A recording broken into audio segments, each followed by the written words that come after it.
Right, we're recording. Julia, would you like to kick us off? Sure. My first time leading a meeting, so if it's a little rough, please have patience. I'm learning. Welcome to our August 2024 chapter meeting, improving your tabletop. I mean, see, already flubbed. That's No, okay. that's okay. Restart. It'd be a very different presentation if we flip it. You're actually here to, we're talking about how your tech writing career could make you a better gamer. Well, it can. It's just we have to swap everything the other way around. Our presentation is improving your tech comm skills through tabletop gaming. And our example is a made-up game that Bethany, Rachel, and I made called Syntax and Scrolls, playing off of Dungeons and Dragons.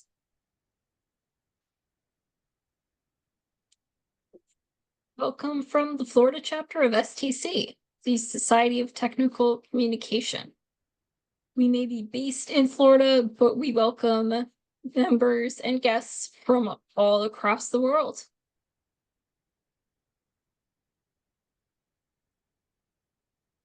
Some of our upcoming events, our Administrative Council or ADCO will be meeting on September 5th at 7:30 p.m.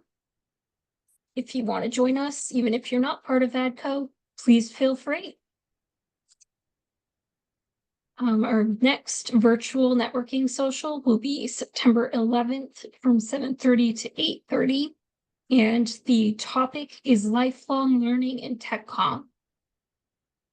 We will also have an educational panel in September, on September 19th, for a series of mini presentations, which we tend to call wash lines, recapping some of the sessions from Summit from 6:30 to 8:30.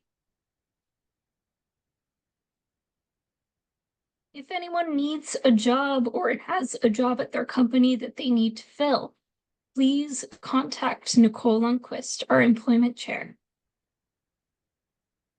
But be patient with her as she recovers from COVID.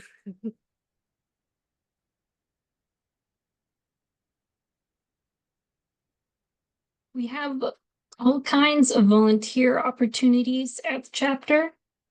There's, of course, any type of volunteer opportunity that you wish to create.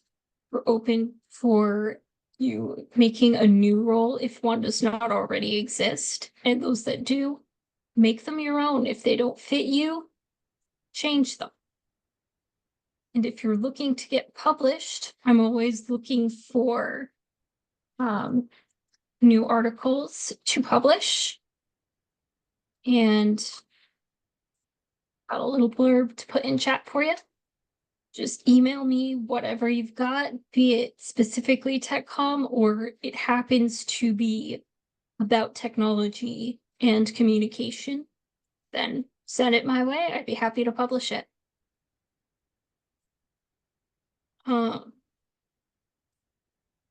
I'm not sure what specific volunteer roles we have, Bethany. We are still looking for someone to step up for recognitions. We've sort of been spreading that responsibility across different members of the chapter, but in the past we were lucky to have a dedicated like recognitions chair to focus on how we recognize our members and their volunteerism. And Nicole's pointing out also someone to do membership outreach. Again, this is a role we sort of have spread across the chapter leaders, but I think there's a lot of opportunity in our community to rethink how we do outreach, especially as times have changed since the old model where we met in a physical place in Orlando. We went fully virtual as a community in 2019. Good timing for us, right before the pandemic. But ever since then, we've also been trying a few different methods to make sure we're connecting with our members, potential members, friends of the chapter from other communities. So we do have a Discord server. We do have like an email list and that sort of thing. You've heard if you joined our networking session about our incredible or soon to be incredible Instagram account, but what other methods we could use that would help us connect with people in our fully virtual space? I think that covers it. I think so. All right. You want me to kick us off? Please. So, welcome everyone to our presentation proper. We are now in it to win it, knowing that in this sort of tabletop game, my mom used to always ask me when I was playing one, did you win? Did it go well? And I was like, well, it's not really so much about winning. It's about the experience of playing. So that's a lens we're kind of bring to this whole perspective as we go through different ways that we think you can build your tech comm skills as you play tabletop games. So have a little bit of an introduction, where we're starting from, a little bit about who your presenters are. So that's why I haven't introduced myself yet. I know most of the folks here know me, but I promise I won't do that thing where I start talking for 30 minutes and then realize I haven't said what my name is. Hazards of having presented on Zoom with my little name plate below me. But we'll cover some connections as we embark on our quest, how you can level up your skills through gameplay. We'll do a bit of rolling for application reflection on how things have gone and what we've learned, and then how we can do some future quests together, potentially, some conclusions and next steps for you. And then we're planning to leave time for Q&A. We're looking for interactivity and feedback. So as we go along, feel free if you have something you want to ask, or we could use the hand raise, you can unmute yourself. Knowing this group, you're also welcome to use the chat. We'll keep an eye on that as we go along and try to respond to things as we go. So, have my swig of water. Got a lot of exciting to do. Addison's roll for hand raise. Success. Whenever you want. It's a low DC. It's a low difficulty check to raise your hand. Unless Zoom makes things difficult for you. I guess that is the challenge. So, meeting your presenters for tonight, I'll go first. My name is Bethany Aguad. I was going to introduce myself as the STC Florida chapter president because I've done it so many times, but I am the immediate past president of the STC Florida chapter, a role that I am thrilled to hold. And especially with Julia coming in, not to spoil who she is. I'll let Julia talk about that, but happy to continue this role in the chapter. And for Dungeons and Dragons, I should know how many years I've been playing. 10 plus. Lots of other systems, really just see as a great hobby, way to connect with people, a safe space to practice my skills and learn. And I'm always happy to share that with other people. So, Julia, would you like to introduce yourself? Julia Southwick. I use she, her pronouns. I'm the STC Florida President, Communications Chair, Newsletter Editor, and I also play Dungeons and Dragons. And then Rachel, tell us about your shenanigans. Yes, so I'm Rachel. I am the current secretary of the Florida chapter, and I have been playing D&D on and off since about 2005, so I have the most experience of the three of us. Haha. Aha! I get an award. Yeah, but I've also played a bunch of other tabletop games, and like at the moment I have a Numenera book, within reach. So I pretty much always have a game book of some sort within reach. Like the idea that you're out in the world and someone's like, quick, produce a tabletop role-playing game book, and you like whip it out of like a pocket. Like, which one would you like to play? Yeah, so I also run a lot of games. And yes, games are good. I'm a big fan. And Rachel has run a lot of games for kids, so she has Yes. run games on hard mode and seen fascinating perspectives that would not have occurred to me as an adult. It's not hard mode, it's just different mode. Okay, sorry. I think Very it sounds different challenging. mode. Kids make connections, but we would not. No, not at all. All right. So, for our embarking on a quest, uncovering connections, as a little bit of background, this is a presentation that I think I've had kind of in my mind for years, especially as I got into tabletop games through Rachel. We already knew each other, we're friends, volunteered together, STC, Future Technical Communicator Student Club at UCF. And I was not someone who knew anything about Dungeons and Dragons before then or other tabletop games. I know I was like, I like board games, I like rules, I like structure, I like winning. I like to know what success looks like, and I like good communication. And for me, it just was this wonderful intersection of all of these things that really gelled with my brain. But it was only over time with playing, especially running more games, where I was seeing all of these connections to the work I was doing and how the actual safe space to build skills, to run a game like you run meetings, was making me a better technical communicator. So yeah, Rachel. I would like to also point out that we do make use of a lot of spreadsheets and like Yes. note taking. So it also appeals to that side of our brains. Yes. On We a create lot of levels. documentation. So it's just something that was in the back of my mind. But the more I talk to other people, especially who are in our field who have played games or interested in playing games, it just seemed like this opportunity to make explicit something that felt implicit, like this sense of rightness and opportunity. So I'm gonna throw it to Julia to talk a little bit about our theoretical framework for these connections.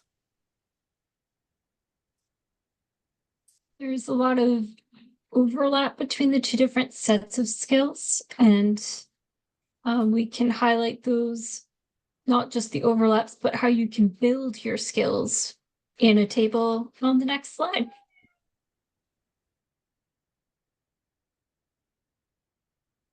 You've got one side as your tech comm skills and the other side your tabletop application. In tech comm, we have clear writing and tone, which in tabletop gaming translates to backstories for characters, and also the dungeon master or DM descriptions of people, places, things, what's going on, what's happening. Did I roll well? What did that roll mean?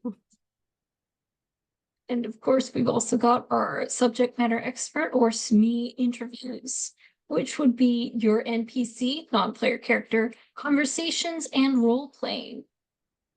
We've got project management, which can be managing a long-term campaign, or even a campaign that has to go into a session 2 or 3. You have research and exploration, which can be translated to imaginative storytelling and role playing. Technical communications are also big on collaboration, which would be your teamwork with your fellow players. How are you going to accomplish the task that the NPC just gave you? If they need you to go hunt a monster, how are you going to find it? And then how are you going to capture or kill it? You've got critical thinking skills, which is your creative problem solving. If you run into the monster, how are you going to deal with that with the skills that you have? Which, if you're a level 2 player, you're not going to have a lot, so you need to get creative. Or your graphic design, that's going to be your maps and illustrations of different characters and locations. And also, tech comm people tend to be adept with technology, which you'll need if you're going to use an online playing system such as Roll20.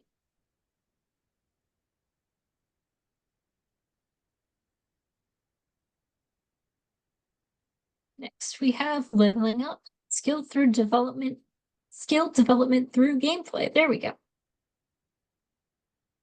All right, Rachel, I think you've got That's this one. me. So is you. Yeah. So talking about some of the skills, building off of what Julia just went over, is on top of some of the more, I guess you could say like quantitative skills that you can actually, measure and everything. There are a lot of soft skills that you saw on that chart kind of go into play, such as like public speaking. You're talking to a table virtually or in person of people who are there to share a story. And it's not just the GM that is running everything. The GM builds the world and presents the world, but the players also take a very heavy role in interacting with that world. And it's not just, you can play by post, which is like a typing game. You can play on forums and stuff, but the preferred way for most players is in a interactive sense. So you're asking somebody, what are your character doing, and then you have to not just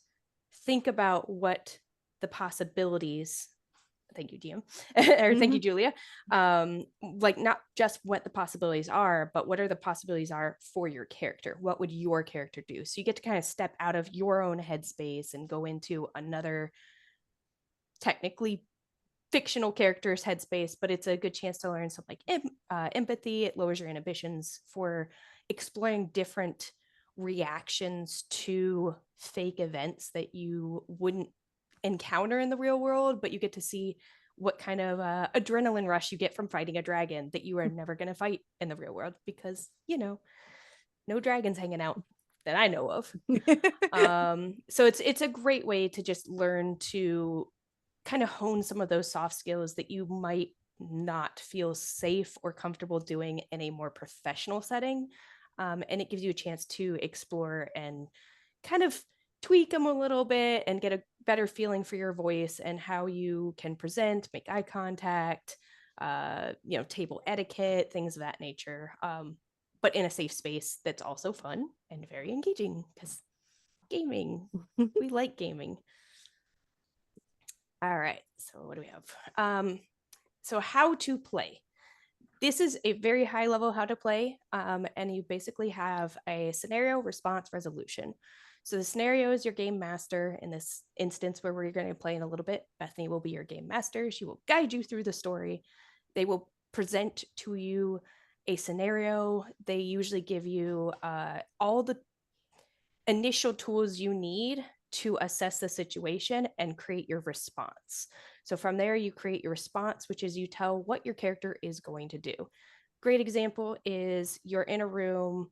It's just a square room. There's a door to the north and a door to the west. There's a chest in the corner. You can hear footsteps out of the door to the west. What would you like to do? You have basically all the tools to get started, and then you decide what is your character going to do.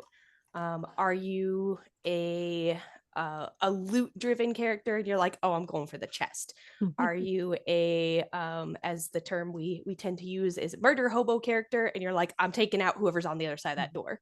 Or are you somewhere in the middle where you're like, I would like to assess the situation, I want to listen at the other door, I want to address, do I have my sword, do I have a dagger, do I have a bow? So you can get more clarifying questions. And then from there, if you need to roll for some reason, maybe you're trying to listen at the door where there weren't footsteps, you might need to make a check. And that's when you roll your dice, add any modifiers, and then get a resolution. Did you succeed or fail? Or how bad did you succeed? Or how well did you succeed? Fail? Hold on. How well did you fail? How well did you fail? Yes. How well did you succeed? Or how bad did you fail? So those are the ends of it. And depending on the game you're playing, the dice rolls are different. In this instance, we're going to be using D20s. So you'll have a target number you want to reach. Anything above that is a success. Anything below that is a fail, with the exception of a 1 or a 20. That's a crit fail or a crit success, and you get like bonus things on a success or bonus bad things on a fail. So that's kind of the gist overall. Of course, there's a lot more that goes into it. Yes, how well did you fail? It's our new slogan. I like it. Yeah, so that's pretty much how it plays. If anybody's ever played video games, it's similar to a video game in that you are playing as the character, the PC playable character, and the GM is everything else. So they are your world, they are the NPCs, they describe science, all the 5 senses basically, and you kind of go from there. Do we have any questions on that? That's a lot of information. We had some 3 thumbs up blurbs along the way. Cool. All right. Ready for the next slide? So we are ready for the next slide. I am going to drop in the chat a zip file for you all. Yeah, and then Rachel, do you want to screen share the character sheet, or would you like me to? Why don't you? I'm still Can trying do. to find where I stuck it. There we are. No problem. All right, so there is that. So that zip file that's loading right now has several items in it. It's going to have your a basics character sheet that's blank. It has all the pre-made ones. It is also going to have like a quick start brochure, quick start character sheet, so how to sort of fill in your character stuff, which is all stuff we're going to be going over while we do this. Oh, sorry, apparently I have the version with comments in it. All right, can you guys see the PDF on my screen? Yes. Okay. And if you are using good old-fashioned Adobe, it should be form fillable for everything. It is. Confirmed. Should be. Yay. So, you want to talk us through the sheet? I can scroll down as needed. Right. So let me where are we gonna start with? I'm So looking if for the quick start that we yeah, have. well, Rachel pulls that up. When we did this live at the summit, we gave out We had actual papers. printed physical paper and pens, and we gave out dice. I'm sorry that we're not giving you physical dice. Sorry. It's the downside of the virtual environment. Wait, I do have a special rolling room for you if you would like to roll virtually in a room just for Ooh. us. All right. So that is it's called Funky Dice, and Everyday Coffee is our special room. So you can put your name in, and then you can click on the type of roll, which we'll get into when we get there. I'll pull it up so it'll be available. Yep. There you are. I see people rolling. Wow. Awesome. I'm rolling great. Of course, it's not As a showing reminder, mine a for some 20 reason. is a critical success. So what is a critical failure? A 3 is not good. Yeah, 3 is not good. Okay, so starting with your character. If you pull up the PDF. All right, so obviously your name, you could do your player name as your character name as well. That's entirely up to you. You could be Bob the Builder, or you could be Julia the Tech Writer. Your choices. Class. So in this instance, for Syntax and Scrolls, we have created a series of classes, which are I know words. Scroll Scribe. Scroll scribe. Scribe. Sorry, Rachel let me name a lot of the things, and I really like did. it. I like alliteration a lot, so you're gonna have to live with that. You might want to actually open up the Do you want me to pull up the quick start brochure? quick start? Yeah. Yep, can do. Because that one has the yeah, I can switch back kind and of the forth. lists and stuff. Yep, so there they are: the Scroll Scribe, Lore Keeper, Insightful Inquisitor, Architect of the Arcane. That one. Puzzle Master, Empathetic Oracle, and Harmony Weaver. And so we just went with kind of what are typical roles in sort of the technical writing spaces. And there is you have the quick start. I have the cheat Yes. sheet. Okay. Oh, you want me to pull up the cheat sheet? The cheat sheet has the descriptions on it. That's the one I'm looking at. Oh, gotcha. Yep, no problem. I will pull that up. Again, we had all these as printouts that we like handed out at the thing, so it was like refer to this. Yeah, why does your have all the comments on it? It's weird. I don't know. Which piece are you looking for?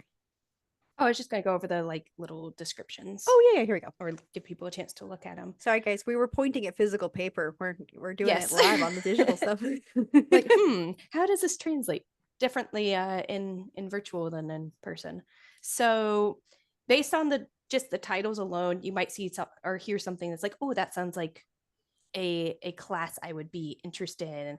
And then you can kind of read the descriptions of them. I don't know if you guys want me to read them out loud or if you would like to read them. If everybody's got Why don't you give us a few examples? Pick which ones are your favorite, Rachel. Read us those. I like There's Insightful no wrong Inquisitor. So through a blend of charm and wisdom, the practitioner extracts deep knowledge from, I see a typo. No.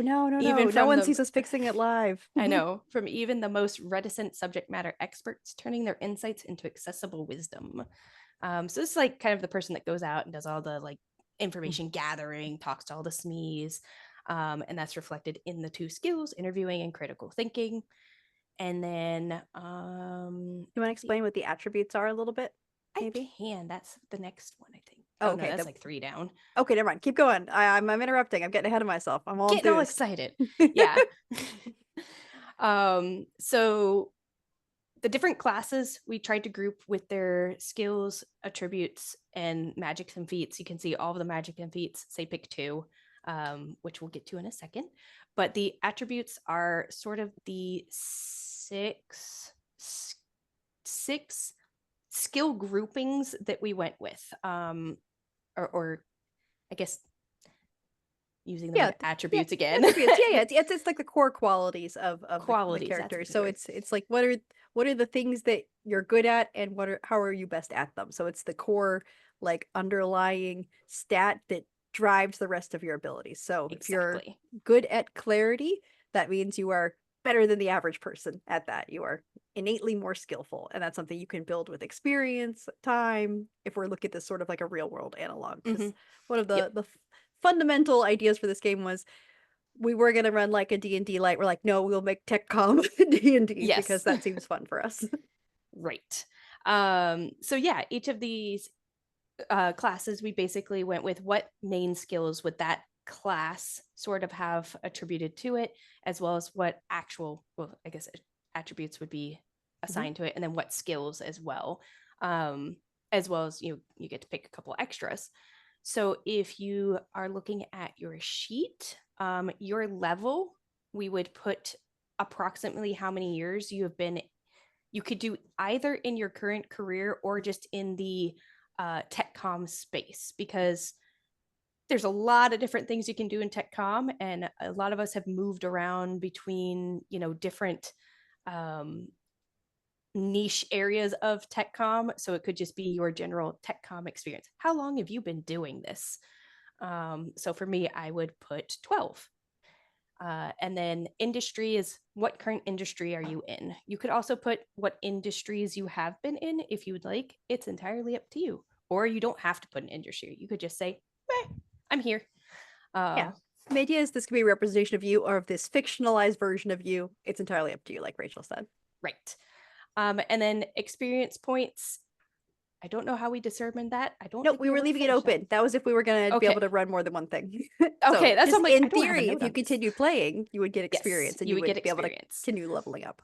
Right. And when you're playing D&D or other tabletop games, generally there are ways to track when you would level up your character. And usually leveling up involves getting more abilities, more skills. If you're a caster type, you get more spells. So it just depends on the system and their method of advancement. So I'm going to pause there for 2 seconds. Does anybody have any questions? I don't see hands raised, so I'm assuming not. Virtual hands or questions in the chat. Either welcome, or if you're like, no, I will bide my time. Questions are welcome continuing forward as well. As well, yes. Okay, so once you know how many years you've been doing it, we had a little chart that is on the cheat sheet. It's at the top. That basically shows if you've been doing this 0 years, you're just starting out, you just got into the field, welcome. But also, you don't really get a whole lot of stuff because you're learning the ropes.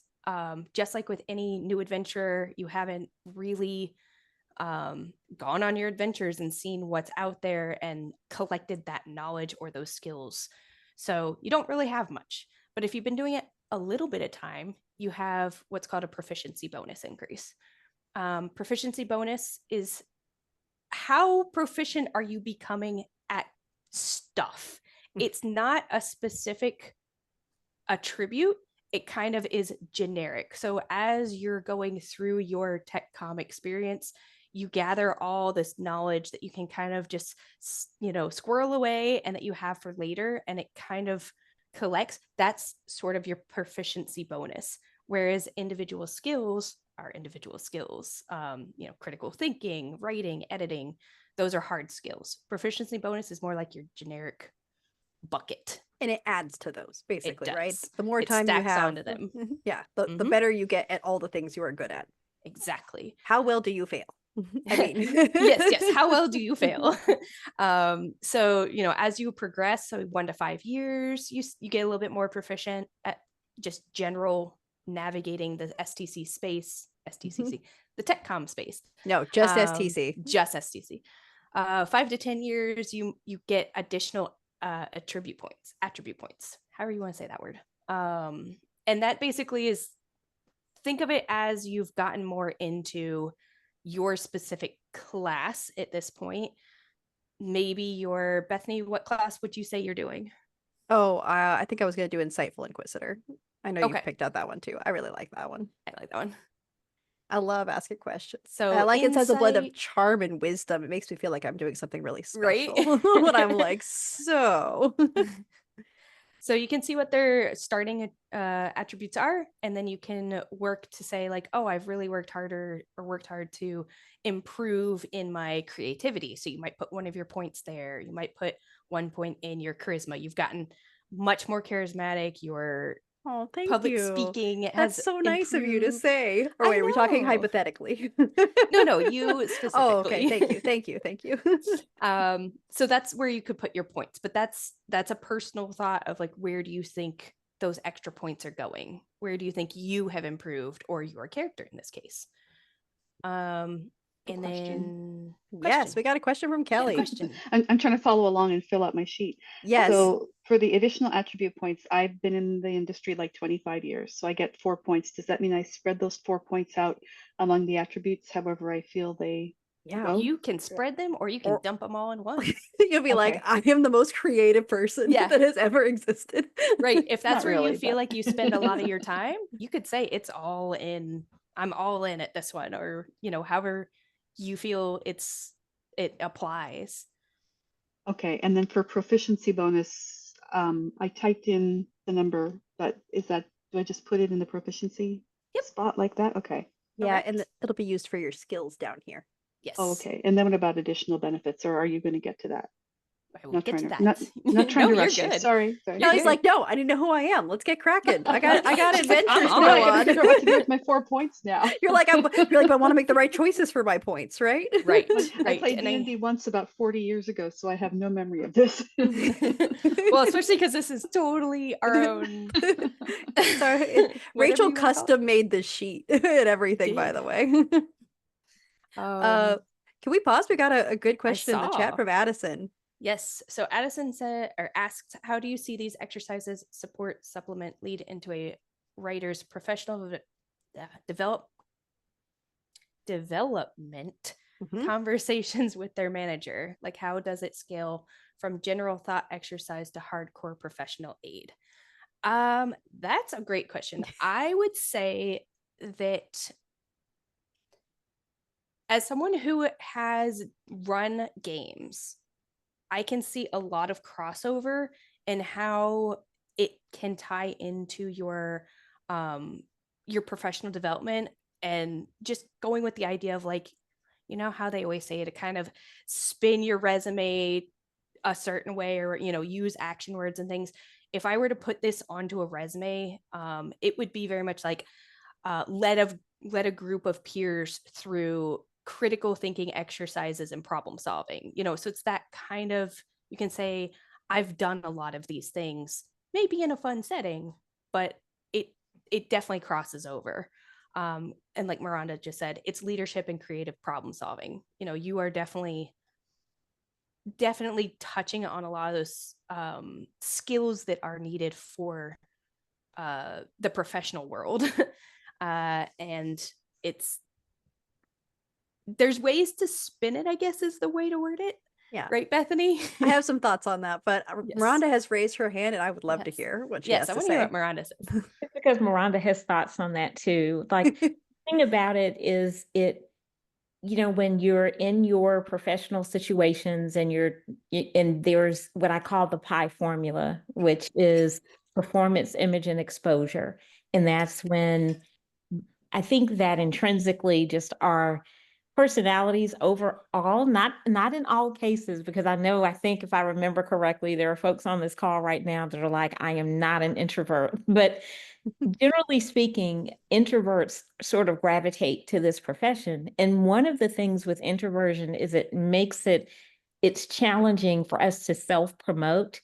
So this is an opportunity in a non-threatening, low stakes, and the gamers are like, speak for yourself, but in a far more friendly setting to just work on leadership skills, decision making, analyzing things, creative problem solving, and it does boost your confidence. So when you run something like this, then when you're asked, oh, can you take lead? Can you point on this thing? You're like, oh, you know what? I've been in charge of something before and I didn't die. It didn't kill me. I knew what to do and we were successful. So there are some, very solid things that it translates to, but then also just even in boosting your confidence about moving forward and leading efforts and initiatives. And those are that's all I wanted to say. I'm going to try not to, because I'm like Bethany, like I'm like the Energizer Bunny. I'll just keep going, but yeah, I just wanted to chime in on that because it's definitely transferable skills for sure. No, I agree, and I'm not going to cut you off, Brown. I'll let you. You can have the whole presentation if you want. But I'm just kidding. Just How I'm about all, here's your slides? No. you always have something good to say. Yes. Yeah. So, my perspective, I'm in a role now where I talk a lot about paths to promotion with the writers on my team, and they're often looking for direction on, well, what can I do to help grow these skills? Some of them are easy. All right, you want to grow your editing skills, we'll have you do more peer reviews, work on our style guide, work on editing checklists. But a lot of the things that they need to build are those soft skills. And especially at the company I'm at now, they're very core value focused when it comes to promotion, progression, and feedback. So our core values are things like ownership, energy, speed, and agility. So it's them also just being able to embody those at work. And I think it feeds into that, being able to say, like, yes, I know I can be in front of a group and bring positive energy and be a good team player. And I have a lot of people who play tabletop games on my team. Rachel knows, she just started there. People are like, yeah, oh, you play Dungeons and Dragons? That's awesome. And they're the most positive upbeat team I've ever worked with. I think part of that is because they do see everything as like a collaborative adventure. And that's a positive mindset that is different than I think I've seen in other parts of the profession. And it helps that they're able to articulate why they like to work together and what they bring to the table. They're like, I'm really good at asking questions. I'm really good at understanding people. I think my strength is empathy. So I think there's a value also in giving you the language to describe what you're good at, because so often I think in our field, we tend to be pretty pragmatic people and we like to describe things in concrete terms and don't, at least from my perspective, a lot of us, we don't put labels on ourselves when we should. I think it's a positive thing, especially when you're thinking about maybe what your brand is as a tech writer. I do like the idea of you calling it a hardcore professional aid. We'll put that on the next version of this. It'll be like syntax and scrolls, hardcore professional aid. There's Yes. probably things that you might have ideas we don't. I know you think a lot about like kind of that gamification piece. But for me, it's not just the hardcore tech comm skills, but the interpersonal skills, like Rachel touched on at the beginning. That I think that people think differently. It changes, it's a little bit of rewiring your brain in a good way to feel like I'm working with people, not against people when it comes to overcoming challenges. And also helping to highlight individuals' skill sets, because some people are way better at asking the questions, while some people are better at analyzing the information that they got from the questions. And it's good to be able to know when to hand off things to the people who are better suited for those roles. It's, as we talk about like adventuring, your rogue is much better at your sneaking and pickpocketing, while your barbarian is better at rushing in and smashing things. That's just their skill sets. They're neither is better than the other. They just do things very differently. One very loud, one very quiet. And one of the things I've said about tech writers, actually, I was asked when I was interviewing for the role I'm in now, they said, what do you think makes a good tech writer and what are the things you can't teach? Which I think is a really interesting question. And I said, I mean, when it comes to the skills, I think most people can learn anything. You can learn how to write, you can learn how to edit. What I don't think you can learn is curiosity, just a desire to know and understand and learn. And I think these games are a great way to apply that in a space where you're never going to be penalized for wanting to know or understand. So I think it fuels one of our best traits as writers.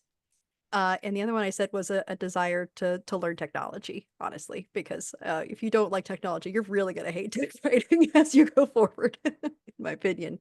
But that curiosity piece, especially in adulthood, I think is easy to get a little quashed. You get a little bogged down. We have processes, we have procedures, we have rules, we have systems. I love all of that stuff. But I think it's great to be able to go back and harness that just desire to know and understand and learn. So, yeah, those are my thoughts. And if you don't quite know what your strengths are yet, it's a great little stakes way to figure out what those are and grow them. Or also figure out where do you think you're lacking, and try to help develop those further.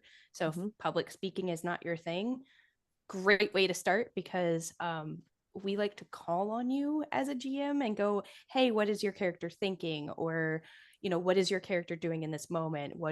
How do they feel about what's happening at the table, or, in this room? And like they've said, low stakes, you're not going to be penalized for what you say, but you are encouraged to speak up and speak to a group that maybe that's not your thing. Yeah, but that prompting piece is a really good part to call out, because you don't necessarily get that in the workplace. Someone's prompting you to go, what do you specifically think about this thing? yes, how do you feel? Put me inside your brain. So where were we? We were on. I was gonna say, well, I want to hear what Addison's thoughts were. You asked the question. Oh, yeah, yeah. What are you thinking?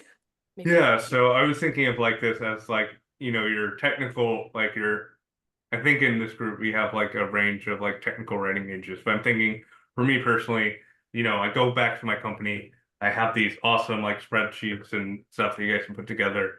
And how I would implement that, like, would it be at the start of the quarter, the start of the year? It's like, okay, team, we're getting together. You fill out your spreadsheets, and then does this scale into like, oh, this is something that's really aligned hardcore with like your professional development, what you're going to be focusing on for the rest of the year? Or is it more of just like a general thought exercise? You go through this, you kind of have all the general ideas, and then it supplements your professional development conversations that you're having with your manager.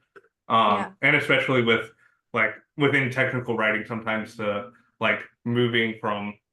And then also, I really like the idea of classes as well, because there's like, we think as technical writers, it's like, oh, it's just this one role. Like, oh, you're a wizard. But it's like, oh, there's so many different aspects that you can focus on as a technical writer. But yeah, that was kind of my thought of like, oh, is this meant to like inspire? But it seems like you guys have put a lot of thought into this. Well, So it might. Yeah, despite the typo that you saw earlier, didn't see because we fixed it so fast. We did put a lot of thought to this. It really started with the perspective of what would be a fun way to engage people for this presentation, and then it more evolved into a thought exercise tool. I don't think we had made it as far as thinking about like a concrete job aid, but it sounds like we need to engage you and you'll help us create that. Awesome. All right, version 2 coming soon. Yeah. It's version 2.1 because Yeah. yeah. Oh yeah, this is version 2. You're right. This is version 2. We made a few tweaks. Yeah, so we were discussing like proficiency bonus and thing is based on number of years. And then of course the add additional details based on your personal and professional experience. So if you see, Bethany, if you'll scroll down a little bit. Yep, I'll go ahead and go down to this part of the page. So that's kind of where we're looking at now, is like you have your events and workshops, and then your education and tools and equipment. It's sort of what we're talking about right now. You have education, pretty self-explanatory. Where did you go to school? What did you get? Events like and School workshops. of Hard Knocks. Yeah. Or you could even put additional classes if you took certifications, anything of that sort. Events and workshops. We were thinking from a sort of resume point of view, if you were making this like your role play resume, this would be sort of presentations you've given and your organizations that you're a part of, things of that nature. So you could put that either in the events and workshops or in the tools and equipment. And then your tools and equipment can be more specific to, oh, I'm really good at Madcap Flare, Google Suite, Hell yes. WordPress. I don't know. She has a different version. I said I think I have version 1 open, so Rachel referred to version 2. Sorry, I think I opened version 1.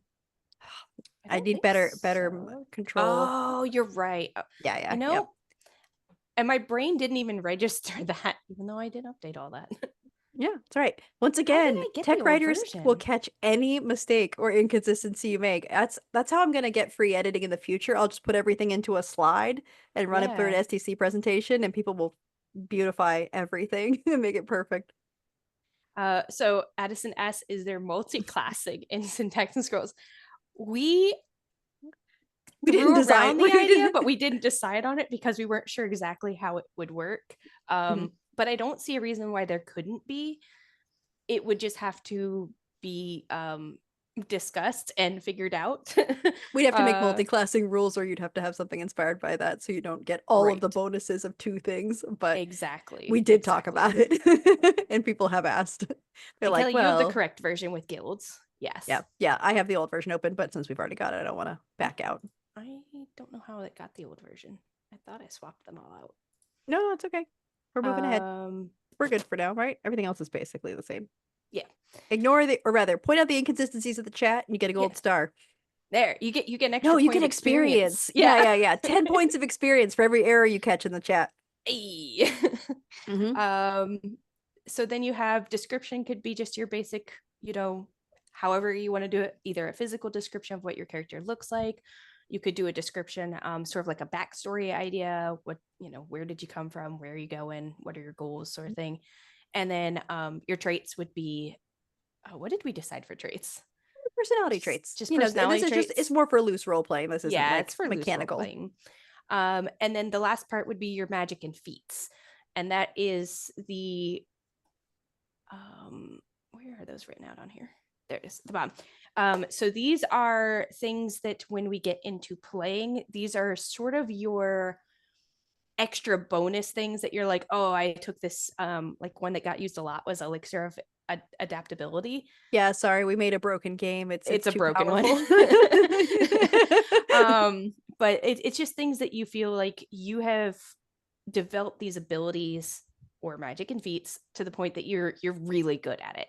And when we get into the role playing part, these are abilities that you could call upon to enhance your roles.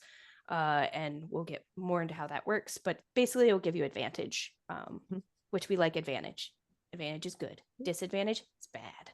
You might as well explain it now while we've got it. We can bring it up again if need be. Yeah, go for so it. your advantage is you get to roll 2d20 and keep the highest. And it means you're doing something where in a combat situation, it'd be like you have the high ground, or they're laying, they're prone, things like that. In our case, it will depend on the situation. Disadvantage is you have the low ground in the combat. So you're rolling 2 dice and you're keeping the lower of the 2. So pretty straightforward, but it does give you a lot better chances to roll. We have seen where people roll, like a 4 and a nat 20, and you're like, I will keep the 20, please. So it just gives you that extra bit of help. And then the only thing we didn't really cover were skills. Yeah. So each class does have a set of 2 skills that come with it. And then based on your number of, no, we actually didn't do bonus skills. Nope, we kept it pretty simple. We kept it pretty simple. So each class does have 2 skills that come with, sort of the stock out of the box version. And the way those work is when you have, let's say you have skill writing, you put the little checkbox in and you get to add, oh yeah, you do have the old version because it doesn't have the skill with it, or the attribute. We're in it. So there should be an attribute after it in parentheses. You would get to add your proficiency bonus plus that attribute together. And I can't remember off the top of my head what they are. It's okay. Everyone should be able to see it on the sheets, right? Yeah, should be able to. Well, I'm trying to remember what it is to give an example. So writing is clarity. So if I have a proficiency bonus of 2 and clarity of 2, we'll just say. Yeah, I've got 2 and 3. Yep. So it's going to be a 5 total on that line. And that's how you would get what your modifier is going to be when you roll dice. So you'll roll your d20, you will add your skill, let's say writing in this case, plus 5. If you have advantage, you get to roll twice and add 5 to the higher. And that gives you your roll, your check. Yeah, that gives you the outcome. Your resolution numbers. There you go. No. I know we're talking a lot of math and numbers, and that's part of the joy of many tabletop games. Some people like it. They enjoy the crunch, as it's called, building for the best outcomes, because there is an element of statistical probabilities. But one of the things that we think is also valuable about these games where you're rolling dice is that no matter how good you are at things, you don't control everything. So sometimes you've done all the right stuff. This is a skill of yours, and you don't get the outcome that you desire. So Kelly's saying 5. So that is a combination of the underlying attribute, which is clarity, and then the proficiency bonus that I have on mine. So that's a 2 + 5. There's some math, but it's light math. It's very We're light trying to be math. as gentle as possible with the math. We are writers, not mathers. And yet we must do some math. It's good for us. Keeps us sharp. It is. Yes. But yeah, I Yeah, think and so not those controlling the odds is two- a good thing. Right. Kelly, what class did you choose or spoke to you? I chose scroll scribe. So right now I'm trying to figure out which attribute is editing. Editing is If writing was clarity. it Mhm. should say on did I not send the right one? On the sheet. Maybe I'm just not looking in the right place. That's okay. Oh, it should say right after in parentheses. So editing is perception. Oh, perception. Sorry. Yep, you're right. Nope, It you're is good. there. Okay. Yep. Then So you would add perception plus your proficiency, See, which is okay. like 5 or something. You said. Yeah, yeah. I'm old. Kelly is ready. She's got all eyes on this. Yeah. I'm just very old. You're not No, old. no. I've been doing this for a long time. No, it's okay. I recently referred to someone as an elderly person to my father, and he's like, "How old are we talking?" I'm like 85. And he's like, "Oh, okay. Because you said 65. I'm almost 65." And I was like, "I know. Amazing how that happens. And you're so young." I have a question for the dice room. Who is Tinkerbell? Miranda was Tinkerbell. Okay, because that's the only roles I see. It's just Tinkerbell, Tinkerbell, Tinkerbell, Tinkerbell. We learned Miranda likes to roll Yeah, I dice. was like, oh, that's neat. That's neat. Yeah. Mhm. So I was just in there playing around earlier. Right. And if you hit the little arrow down, you can see that there's like some extra rolls you can do, and then the I make did a some complex bonus roll. stuff. Oh yeah, I played with all the things. Yeah. Oh yeah. So it's really So nice. I'm 'cause you lazy. can- Sometimes I just go roll 1d20. I think you could just Google it. It'll you give you a roll. can. But this one, everybody could see it then. No, this is a party. This obviously. is a party. Mhm. Yeah, and you could add your modifiers. So if you know that it's going to be like a +5, you can do a d20 +5. It's probably going to yell at me. There's sound? I don't think I think there is sound if you want it. There's some options. I've never used this one before. I always learn something new. Oh, wow. So I rolled a d20, I rolled a 4, and then I had a modifier of 5. Rachel's Still notorious for rolled rolling great. well. Yeah, I usually roll pretty bad. All right. So do we have how are people doing on characters if you're creating one? I guess is the question. Do you have questions? Clarifications? Doing a quick check on the slides too, where we are. For the skills, do we fill out all of them, or just how many of those do we fill out? You can if you want. Basically the 2 with the check, since you chose scroll scribe, those will be basically whatever the attribute is plus the proficiency. Everything else is just the attribute. Just the attribute. Okay, that's what I wondered. So you're welcome to fill them all in if you want. If not, we can do as we roll. I like filling things in, but I don't know which attribute that is. Right. And And I was like, this feels right. Double check. You said scroll scribe. Okay, if it was the one in, let me make sure that the zip file I sent had the right one. Well, folks have the one they have, but I can pull up the zip file so I can have the updated version on the screen. It is the right version. I pulled it Okay, up. cool. I was like, I downloaded the whole thing right before, so it should be. But then, of course, I may have grabbed the other file from my computer or something. No, I think I just opened from Google Drive. So cool. Oh, you must have opened from the Summit archived folder. The Summit Drive, I think is what happened. That's why. Yep. That's the version 1 we were talking about. We love versioning. We do. That's why I archived them, Bethany. No. They still exist. The Google Drive doesn't know. All right, so there we go. This is the correct There you version. go. So Cool. I guess who's building a character? Yeah. Nicole, Trying my to. brain does not work like that. That's fair. Kelly's trying. Just as a note, like you do this initial character build when you're going to play, and then from there you just level up your character so it's small adjustments from there on out. So you don't do this every time you play. Right. You get, when you level up like in D&D, you get some hit points. You may be getting a new ability. maybe your proficiency bonus goes up. So you only get like a couple things each level. It's the initial level is the hardest. Yeah. Yep. I was But gonna say, also the most fun because you get to pick all the stuff. yeah. Any other folks building a character? Or trying? I'm working on it. Additional question. What are you guys naming your characters? Oh gosh, don't do that. That's brutal. I could spend forever just trying to come up with a name and I know. rejecting almost all of them and then being like, what if I name my character like Jennifer? No, that's too obvious. Bob. Bob the tech writer. I have no tech writers named Bob. I know. Mhm. Now I know I'm too analytical, like it would be like all night with me just making decisions about it. But it's really interesting to hear and learn and like learn about the process and all of the different options. Nice.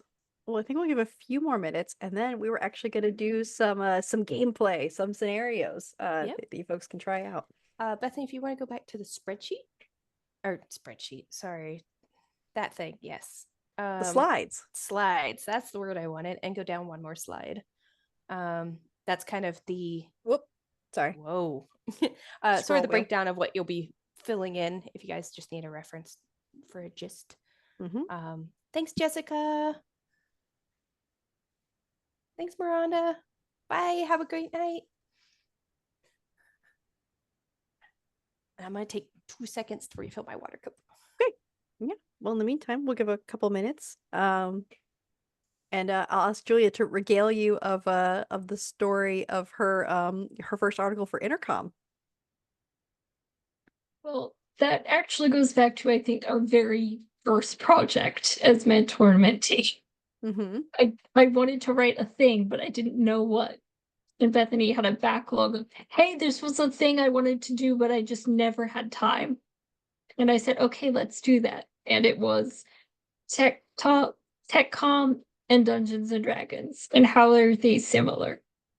So then we started actually playing for a session or two so I could get a feel for it. And then we started writing.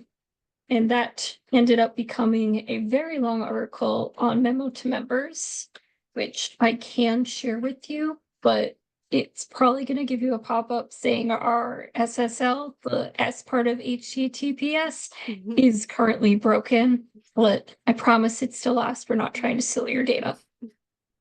We're in talks with GoDaddy. Yeah, about we're fixing it. And from this article, I then pared it way down because it was probably 2 or 3 times longer than Intercom wanted. And I sent them essentially the same thing, just shorter. Dungeons and Dragons and Technical Communication, based on my first ever game of Dungeons and Dragons, which was a lot of fun. All right. Well, I think we have one moment for Rachel to return, and then we'll jump into a scenario. We can share the slides. I have a few in here that I've written. They are TechCom themed adventures, so prepare for some tech writing adjacent challenges, but entirely fictional and entirely safe. They're not real. You don't have to do any work related to these. So I'll be looking for a couple of volunteers, perhaps, who would love to be players in our scenario. Guess for show of hands, thumbs up. Into the chat, Addison's in. Rachel's like, me. I should probably have a I could character roll sheet too. pulled up. What'd you say, Rachel? I said I should probably get a character sheet up if I'm going to play. If you're gonna play, yeah. Yeah, you guys are welcome to if you want. Watch for flying Oxford commas. Oh, Brett say they're not where they belong. I'd always rather see the Oxford commas than not see the Oxford commas. That's my stance on them. Agreed. I have a deep love. I would say I've even described it as a passion before, and someone was like, "Whoa!" Like, sorry, I've been spending too much time with other tech writers. We have a different like list of values, and clarity is really high on our value list. So, I think we'll go ahead and get into this. Rachel, if you don't mind me kicking us off to play some syntax and scrolls. Sure. Okay. Go for it. I'm pulling up a sheet. All right. So, do anyways. please be patient with my dramatic reading. I feel like it's appropriate. This is not my strength as a player. I'm better at asking questions and taking notes and making good decisions, but I'll do my best here. So, our first scenario is called the Codex of Compliance. In the sprawling corporate empire of TechScribe Inc., a new regulatory framework has been introduced, but the official documentation is fraught with ambiguity and errors. Your quest is to create an authoritative guide that ensures all company products comply with the new regulations, preventing potential fines and enhancing product safety. You need to decipher the ancient regulatory text stored in the cryptic compliance library. You must edit and refine these texts into a clear and concise codex of compliance that meets legal standards. So that is the background scenario. Any questions from our players? Things you would want to know about the world you're stepping into?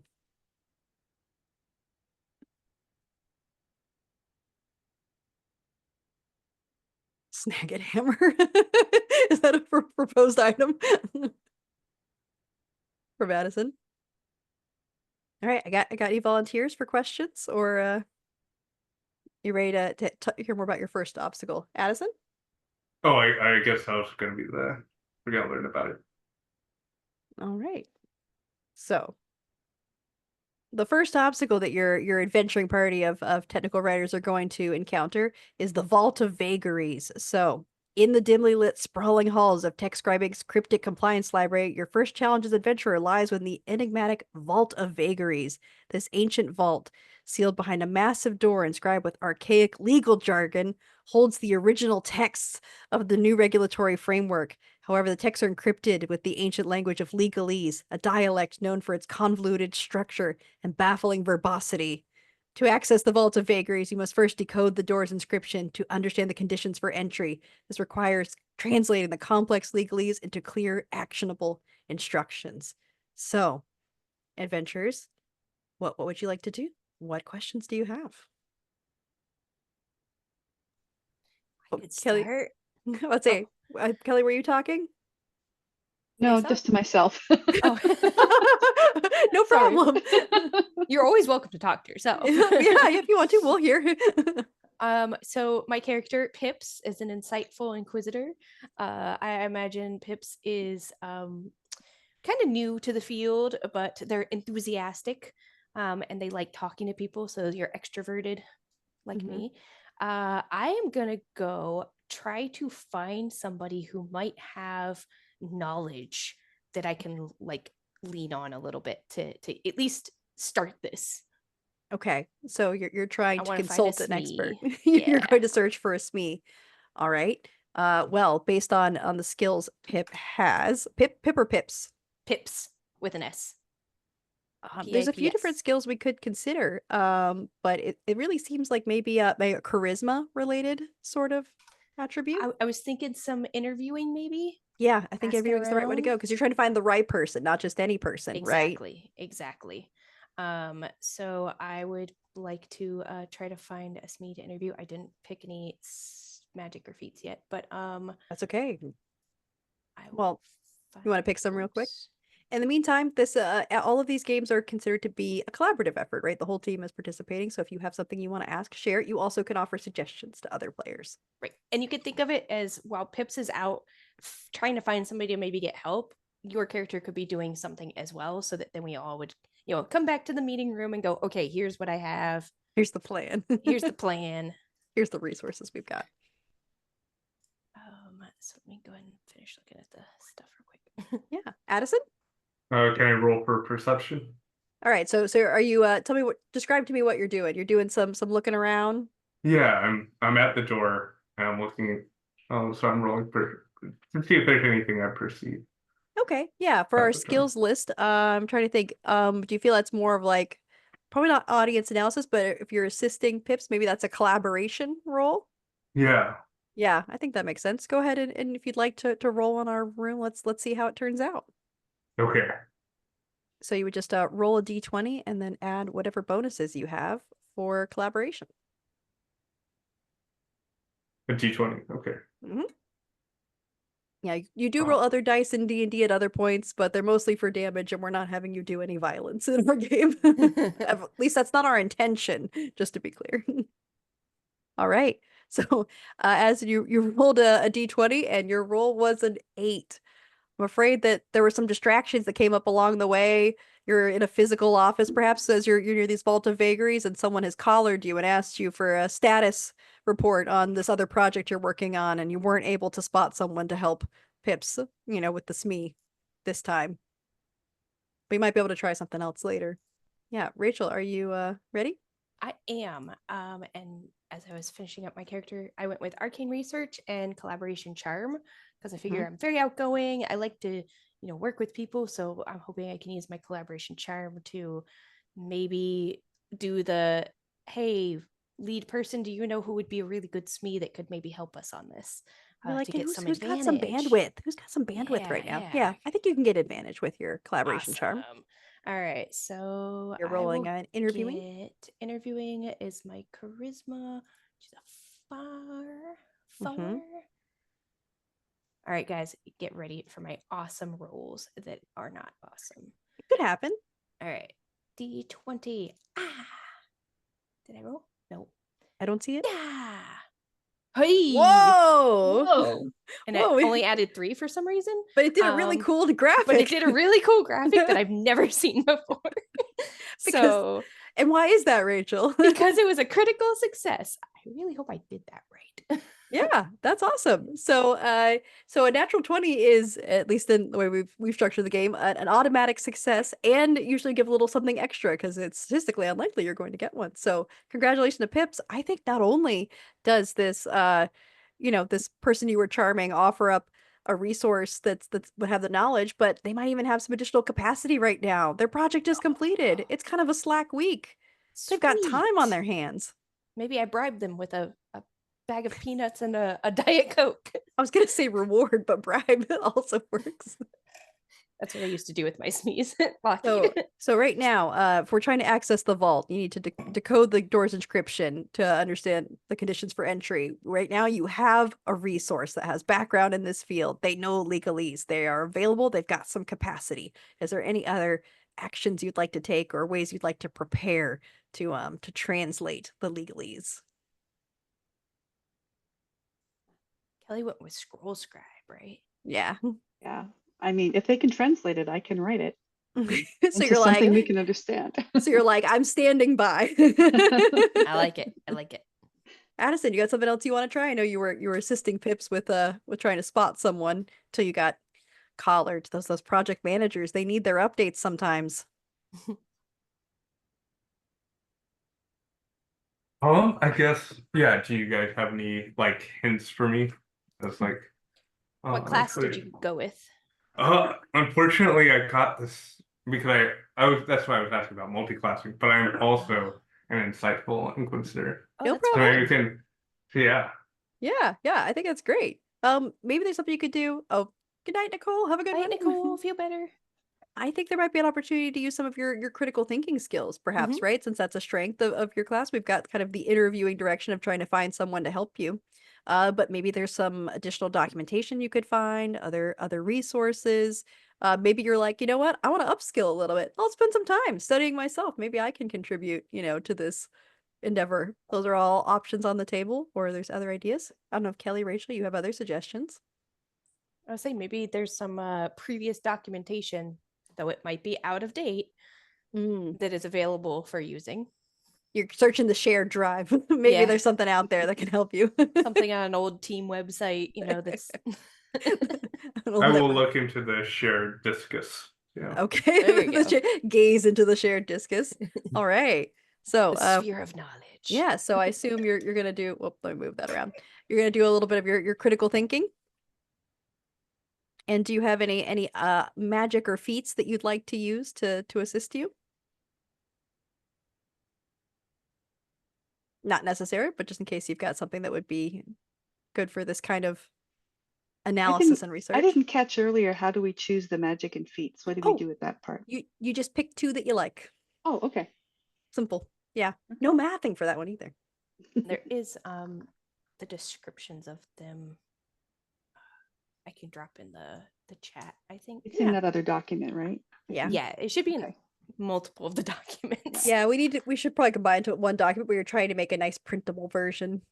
This is what happens Oh. when you design for print and then you Yeah. deliver on web.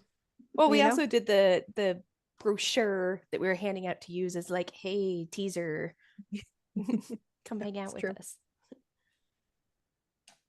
All right. So, Addison, anything's coming to mind, or you want to go ahead and roll with what you've got? Rachel's. The night is getting up there, so I will roll with what I got. Okay. And, yeah. All right. Go ahead and roll for your critical thinking skills. I think is what we said would be useful to analyze what's available. Oh no. Roll Do you another have- 8. Do you have a bonus to that you're adding because you're proficient in interviewing or critical thinking? I was say you should have at least a 3. Yes, let me 4, 3. Wisdom. Oh, I have a 1, so almost there. Well, your wisdom should be a 3. Oh, wisdom 3. So yeah. All right. Okay. So I have a So I was like, you should have just at least for background on the rolling, usually the rolls aren't just like totally random. On my side, as the person running the game, I have set a difficulty level for passing that check. In this case, it's a 10. So I'm very eager to help you clarify you met the 10. So I think with that, you are able to carve out some time in your schedule. When we say look into the shared drive discus and maybe across a few different content sources, you scrap together some information from an ancient project from 4 years ago before you started in this role that gives some pointers on things you can include or exclude from your analysis. Perfect. All right. So at this point, I think we've got some contributions from across the team, and maybe it's time to bring it all together and give Kelly's Scroll Scribe the chance to actually translate the legalese. You've got some background information. You've got your resource that's standing by who can help comb through the documents, bring in their expertise and cut out some of the jargon. So all that's going to lower the difficulty. So for Kelly, Fred is great. Fred, his name is Fred. His name is Fred. Oh, Pips and Fred. Pips and Fred, the unstoppable duo. So, Kelly, how do you think you'd like to approach this? I know as a scroll scribe, you have some strengths. Oh. Yeah, but my brain is having trouble translating actual work into this game world. So Gotcha. Maybe this could be more of an editing project, right? You're getting this information and that's coming from different sources. You've got a resource to help. Addison can help sort of funnel it through and divide out some content that you maybe don't need to, and just Yeah. treat it as an editing project. okay. And me and Then- Fred are just then- providing the information to the You're- funnel. So you're like the SMEs. Yes. I'm not. She's Fred the SME is. wrangler. Yeah, I'm the SME wrangler. All right. So Fred is the SME. Yeah. Okay. Yeah. So then do I just say I'm going to take all that's given me and write it down and like make sense of it? Is that what I do? Yeah. Yep, Okay, that's what you can say. all right. And then do you have any magic or feats that you would like to leverage? I chose edit and simplification because I'm really good at those things. I think simplification would be the perfect magical ability to bring to this because you're getting a lot of complex content. So with that, you'd be able to roll with advantage, which means you could roll 2 d20s and we'll take Oh, the and higher. I have to. Oh, we're I have doing the it ones- live. I have the ones you gave me at Summit. Oh, So. so Wait, I cute. think she And gets I an just lost extra one on the bit of floor. experience now. Extra experience for Bonus keeping the dice points. from Summit. I got She found carried our away and dropped it. typos. There it is. Okay. Oh, no, Kelly, you've also achieved a time-honored tradition of throwing your dice on the floor. Everyone does it. I've actually been using these. I've been doing disaster recovery exercises, and one of the things that I need some of the people to do is just answer randomly. So I've been giving them dice and saying if it's odd, it's this, and if it's even, it's that. So Nice. Go. That's some of that hardcore application that Addison was looking for for your gaming. all So right, so I roll both of them. you'll roll both of them, and then you'll add the bonus that you have for your editing skill, To the highest of the two. the highest number of those two. Okay, so that I got a 17 and an 18. Whoa, Nice. that's awesome. So And then which then you attribute is that? so that from your that'll be the editing skill on Oh, your there. on Okay. your sheet. All right. So that's 6. Nice. So Is 6 it plus 18 total- is What, 24? 24. Yes. Yeah. 24 is an outstanding roll. I think You've been just quietly waiting. You're like, all right, I'm preparing. I'm getting in the right headspace. I know we're under the gun with this, and we need to decode all of this on time so we can get into the get into the codex. And then all of the information is provided to you. You simplify it, make sense of it, provide it at the right level for the right audience. And I think with that, your party is successful at I accessing the picture vault of her bakeries. as like the Matrix. She like leans back in the chair. She's like, That's awesome. So, given the time, I have more scenarios. They're in the deck. Maybe we'll do some more in the future. But for now, I think I'll have to keep our presentation rolling forward so we can do some of our wrap up. But thank you, Addison, Kelly, and Rachel You have for one more slide for this one though, don't you? Nope. Oh, Nope. Next, I have another scenario. But I think we'll go ahead and move into our rolling for application and reflection. Going back to the article I wrote, that was my version of rolling for application and reflection, where I wrote down the parallels I saw from playing the game versus our tech comm environment work. Is there any similarities you notice, or are there any similarities you notice between playing our scenario versus what you do in tech comm? Yeah. Feedback on the experience so far. I know we only got to do one scenario, but I appreciate everyone who jumped in. Also, welcome to put answers in the chat if you have anything you want to share there. It was fun. I'm the only writer on my team, so I don't normally have other people helping me. So Oh. The lone writer life. You're like, I'm a lone adventurer. That's the new way to Exactly. rebrand Yeah. it. Yeah. solo adventuring. But at least there is the opportunity in the game to think about who are your allies, right? That aren't necessarily of the same skill set as you. I don't know. Addison, anything jump out to you? I know this is not unknown to you, but any thoughts you'd want to share? Yeah, I think so like you have like the rolling for these different aspects, and just like in tech comm you do have a lot of changes that can come up in your work. You may have people that like leave the company, or you suddenly go into a new area or new subject area, or there's been a drastic change um to your domain. That's what I was looking for. Yeah. So that's where like practicing rolling, even though you may like as you become more experienced, you may say, "Oh, I've seen it all. I know all of these different parameters." That's something that really applies to D&D and your real life working situation as well. Yeah, like knowledge and experience are helpful, but they aren't guarantees of success, right? What sets you up for success is working well with others, thinking strategically and tactically, and that intentionality I think is really important. And I know I try to bring that to my work as well. And being able to like adapt to the changes and kind of roll with them instead of just going, oh no, I am sad. Things are not working out. Yeah. Julia, anything you wanted to highlight on the gameplay from tonight?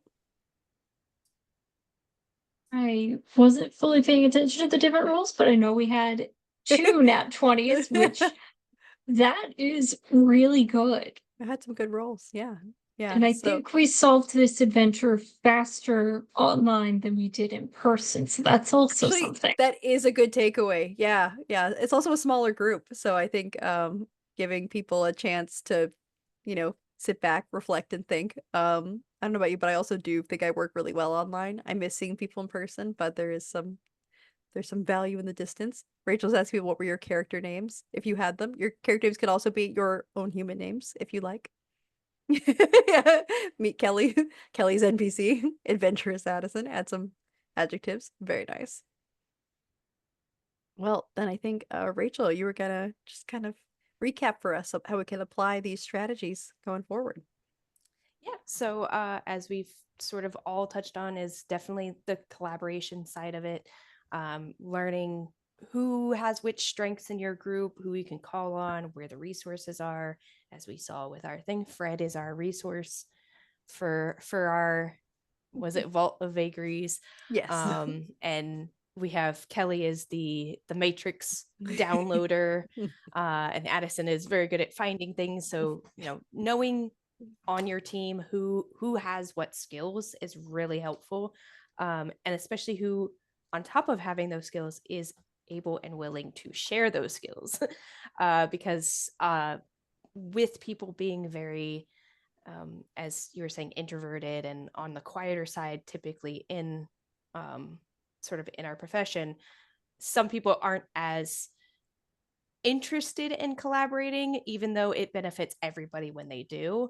So if you are one of the more introverted people and you don't prefer to work with others, this can be a way to sort of get past that hurdle, you know, by doing fun collaboration that can help you, you know, lean into real world collaboration. It makes it easier to become an approachable person that you can, you know, kind of talk to, and you're a little less hesitant to reach out when you need help as well. So there's lots of good skills. I'm a big fan. If you can't tell.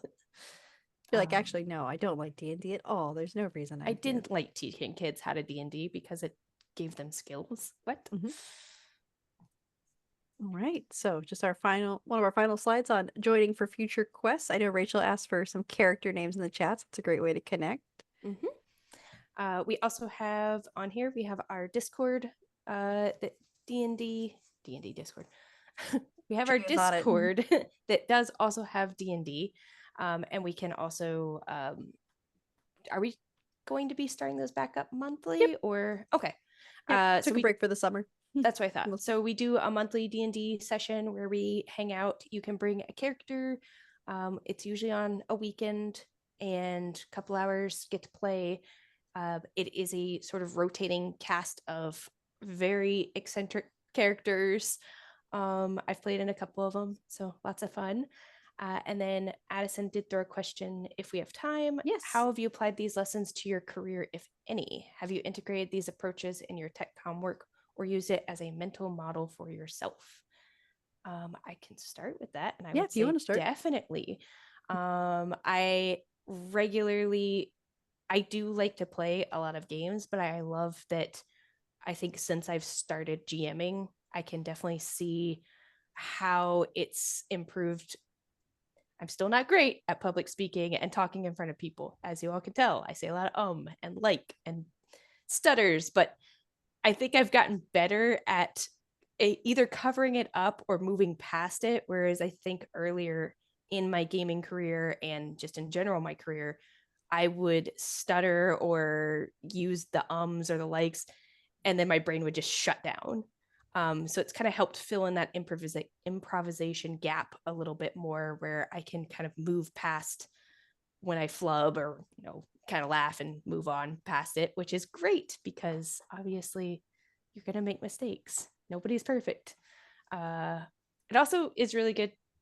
Like I was saying, the improvisation I think is really helpful, and being able to think on the fly in a lot of instances helps when dealing with people who are either in a different headspace than you or in a different sort of field than you. As you're talking to them, they might be having a bad day or something, and their tone comes off, and being able to just like flip it around and go, okay, like it's not me they're angry at the situation. How can I sort of help them?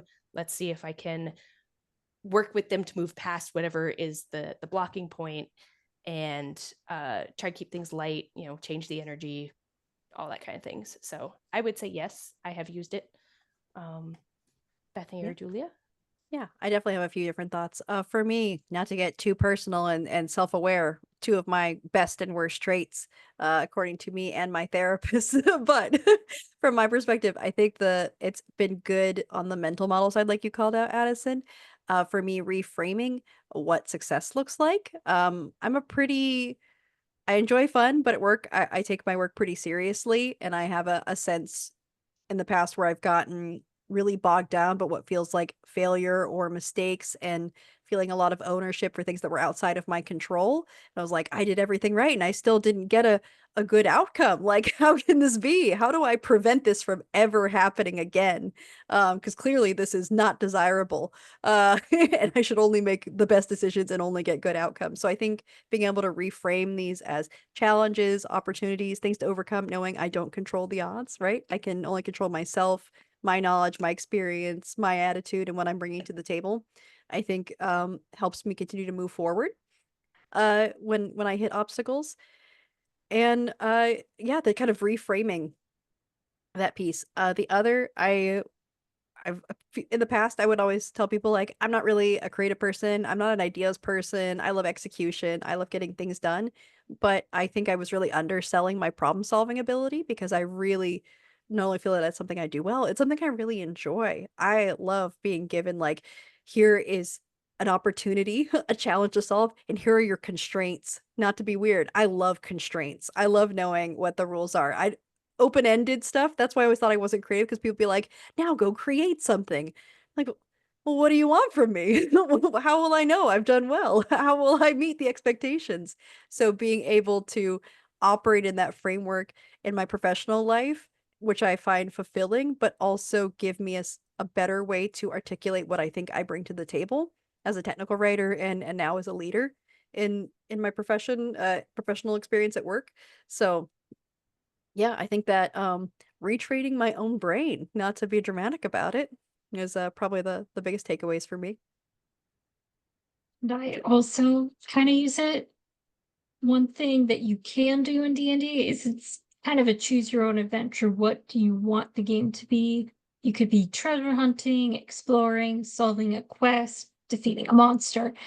And something I tend to do when I'm on a tight deadline is I challenge myself. Okay, how many files can I edit today? And then tomorrow. And eventually, if there are no unexpected curveballs, I'll get where I need to go either just on time or maybe a little bit early. Gamifying your work life. I think Addison's doing the biggest nodding. Yes, I know that's a passion. So did that give you some context? Addison, thumbs up. Yeah, any other questions from those on the call or thoughts from this experience? It was kind of funny because just while I was making dinner before I joined, I was listening to a podcast on the 80s satanic panic about D&D, and it was quite Oh, interesting. yes. So Yes. it's on a podcast called You're Wrong About. It's fantastic. The whole podcast is fantastic, but Good to know. Yeah, I think the Satanic Panic Peaks was a part of the reason I never played until I was older and met Rachel, and she was a bad influence on me, obviously. Whoa. To be fair, to be clear, I didn't start with D&D with you and Tony though. No, we If you started with the recall, differences. it was a Star Wars. It was Star Wars. And I was But- just like, here's this thing. It's called tabletop roleplay No, games. but it is really interesting how a game that's really quite tame, typically, yeah, brought on aligned with these other cultural fears at the time.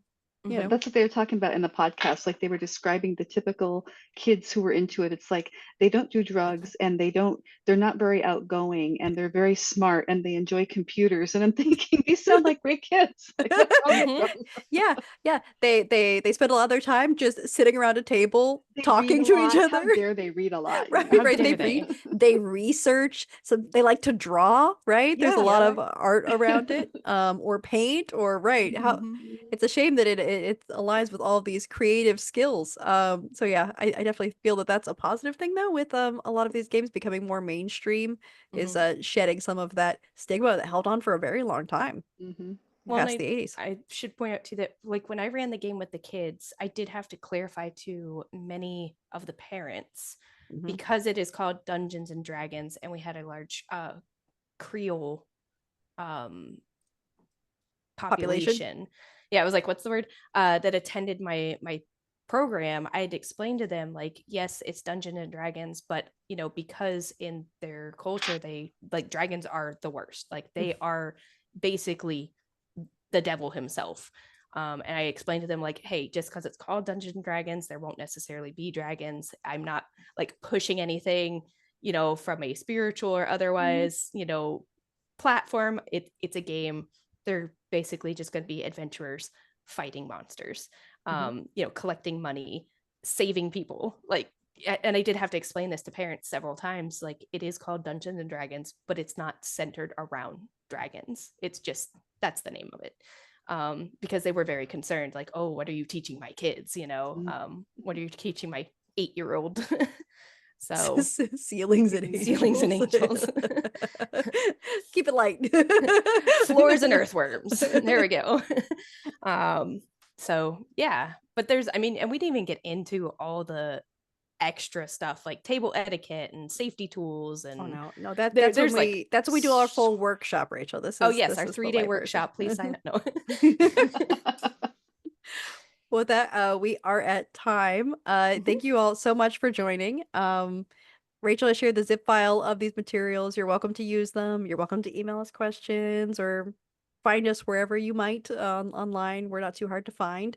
If you have any opportunities in the future, we'd love to see you again from STC Florida. And Julia, reminder, what's our next event that people could join? ADCO? Yes. Let me find the thing. There we go. Okay, we've got ADCO on the 5th of September, virtual networking on September 11th, and we will have a Wash Lines presentation recapping some of the summit sessions on September 19th. Anything else, Julie, you want to say to close this out? Thank you all for coming and for participating in our Syntax and Scrolls game. It was really fun. Thank you. And I've joined your Discord too, so I might play D&D. I don't know. You should. We're cool people. You want to spend time Well, with you're us. fun to hang out with, so I don't care so much about the game, but I want to have fun people to hang out with. So that's just an extra piece of it.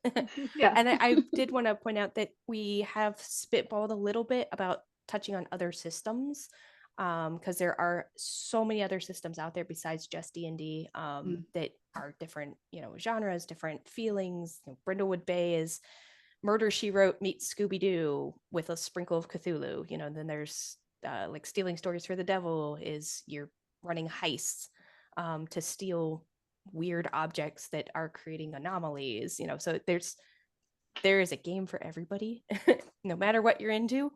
And we hope to maybe in the future introduce some more so that if people are interested in gaming, maybe D&D isn't for them, but other ones are. There's games that I love that Rachel doesn't. I mean, I liked Good Society, which is a Regency era game where you literally sit and write letters to each other. Aw, that sounds adorable. It wasn't the worst. I played one. Go ahead. No, go for it. I was gonna say the only tabletop game I played is Lord of the Rings: Journeys in Middle Earth, and it was awesome. But my ex bought it for me, and since we broke up, I haven't had anyone to play it with. But I love the game so much. Just need to find the right group. Yeah, well, you can play it solo because the GM in that is a computer, so you log in and it tells you where you are, what's happening. So I could play it by myself, but that's pathetic. So no, it's not pathetic at all. No. Just me alone in my dining room with 1,000 little action figures moving them around the board. Kelly, if you think that's pathetic, you're talking to the wrong people. Yeah. I was gonna say there's a whole spectrum of solo RPGs where you journal and write your own little stories.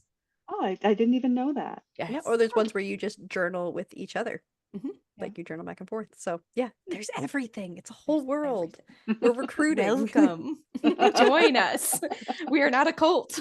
Man, I didn't stop the recording yet. Now I have to stop the recording right there.